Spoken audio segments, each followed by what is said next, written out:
Good afternoon, folks. This is Robert Chappell, Executive Editor of Madison365, with your daily update for Thursday, September 30th. Coming to you early today. Just got some, as has been the case on Thursdays lately, late afternoon meetings and things. So we'll get the news out of the way here. The only thing I don't have are the hospitalization numbers. Those come out at 3:30.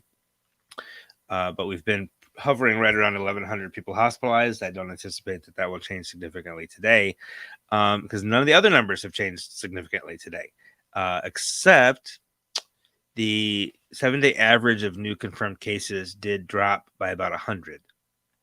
It is now 2,416 on average in the past 7 days. That includes 2,340 new cases confirmed yesterday.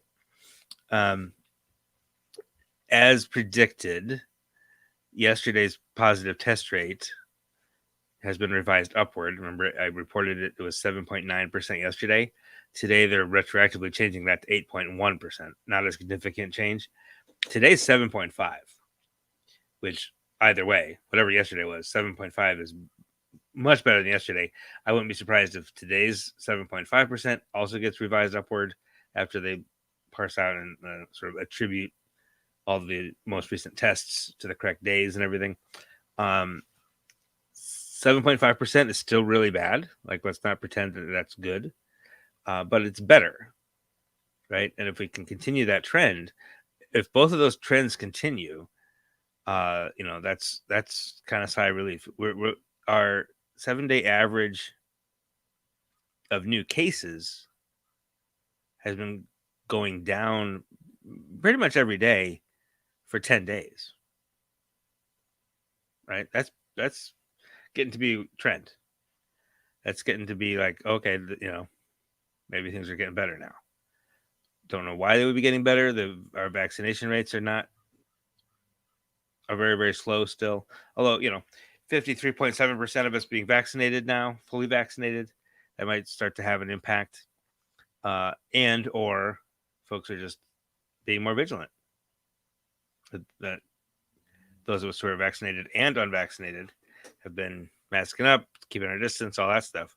So they are coming down. Now, I will say, based on CDC guidelines, which is basically just cases per 100,000 people, doesn't take into there's not a lot of nuance there. It's just purely cases per 100,000 people. 51 counties in Wisconsin are right now considered to be very high disease activity level. 21 are critically high. And that's all 72 counties, right? 21 critically high, 51 very high, and that's it. So according to those numbers, according to like CDC definitions of disease activity level, the entire state is very high or critically high. So the fact that it's been getting better for 10 days still doesn't mean it's okay, right?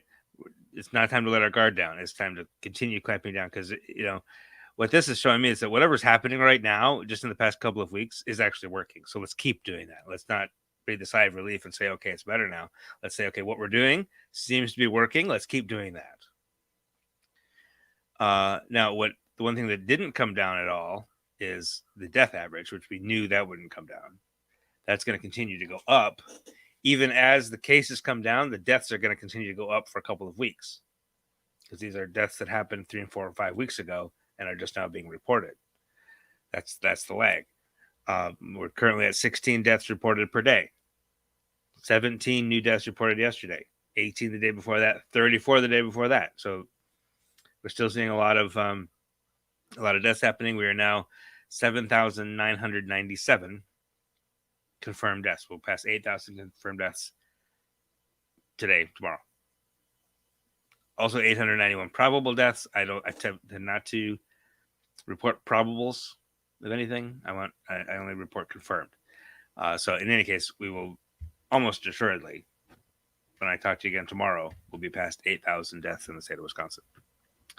We'll mention variants. It's Thursday, so we get a variant report on Thursdays. And as expected, it is all Delta, right? there was some. We talked a little bit a couple of weeks ago about Mu, right? Remember the Mu variant that was supposed to be the next big thing. That never really took hold in Wisconsin, which is good. Not to say anybody, if you were concerned about Mu variant, you weren't wrong. Like it seemed like it might cause an issue. It was a big portion of the cases in Central and South America for a bit. I think it still is actually. And there was some concern that it would be more transmissible or somewhat vaccine resistant, which again, if you're concerned about that, you weren't wrong to be concerned. Thankfully, it doesn't seem to have taken hold in Wisconsin.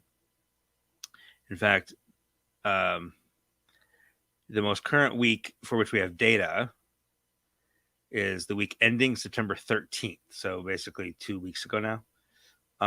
And that is 90% Delta and 10% other, which those we'll get more clarity on those in the next couple of days probably.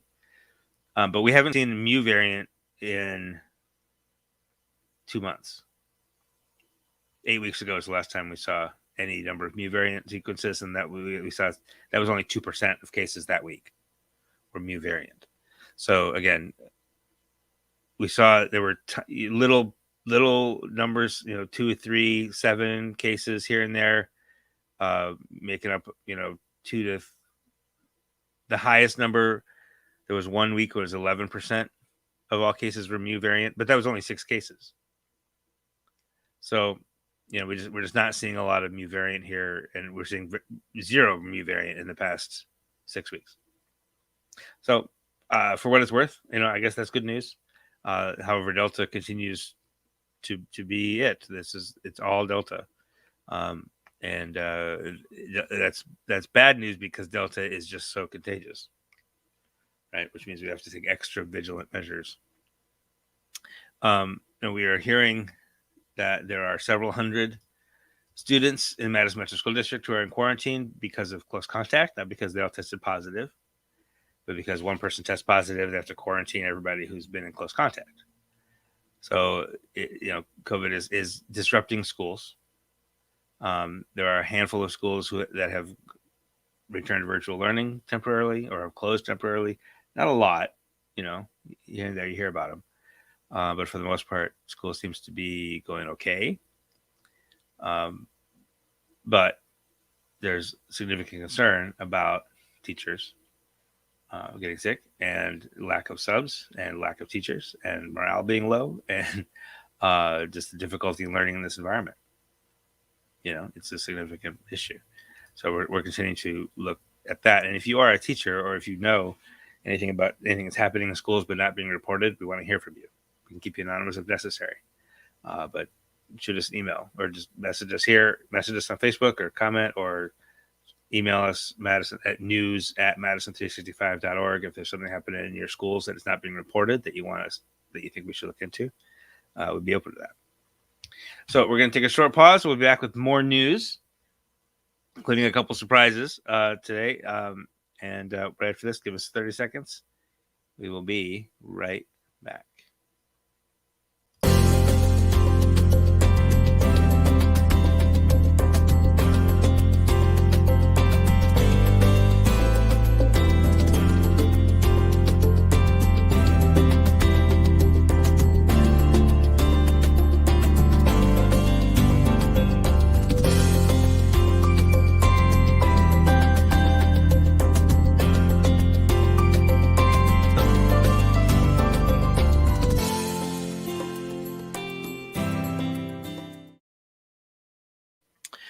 All right. The Saturday is the Hmong Diaspora Banquet.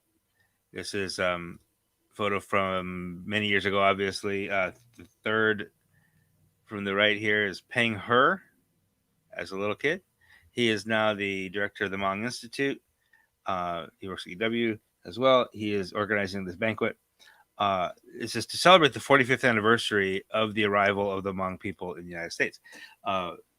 This is a story that I think is undertold. It's certainly the story I never got when I was in school.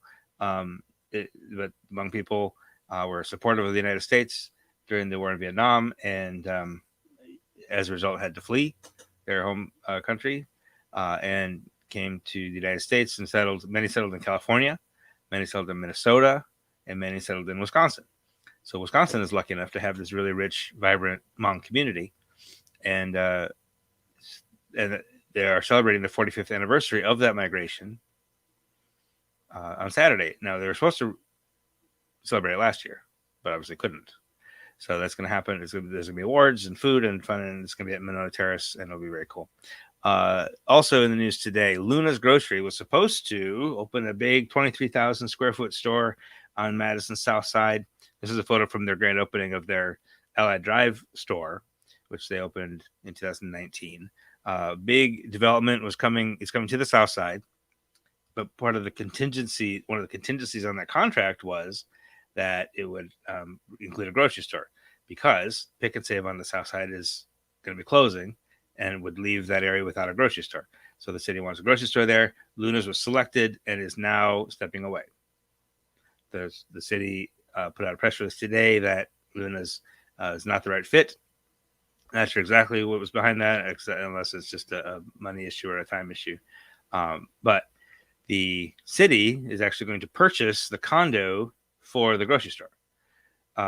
So it will, and then they will find a new grocery store to put there. So even though there's a contingency on that contract, the contract is not in jeopardy. The development is going to go forward. We just don't know who the grocery store is going to be yet. Also today, on Friday night, the Latino Professional Association will host their Yo Estoy event. They're going to host these every month at Warner Park. And that'll be Friday night. And also today we learned that One City Schools will name its campuses, its 2 school locations, after prominent business leaders. This one you're looking at is the building they just bought in Monona. This is going to be their middle school and high school campus. This is going to be called the Pleasant T. Rowland Leadership Campus. And the other, in its current facility on South Park Street, or it's not on South Park Street, it's in the South Park Street neighborhood. It's on Madison South Side. Will be renamed the Krupp Grove Family Unity Campus after longtime Madisonians and supporters, Joseph Krupp, Diane Grove, and their family. And that's the news for today. I hope you have a wonderful evening. We will be back tomorrow. We'll have It's Only 10 Minutes podcast first thing in the morning with a lot of the information that you just got. But also we'll have hospitalization data in the morning, but also additional news that's coming out tomorrow. And then we'll be back here tomorrow about 4:30, 5 o'clock, somewhere in there, with your daily update for October 1st. Until then, take care of yourself, take care of each other. Have a wonderful evening. This is 365 Media.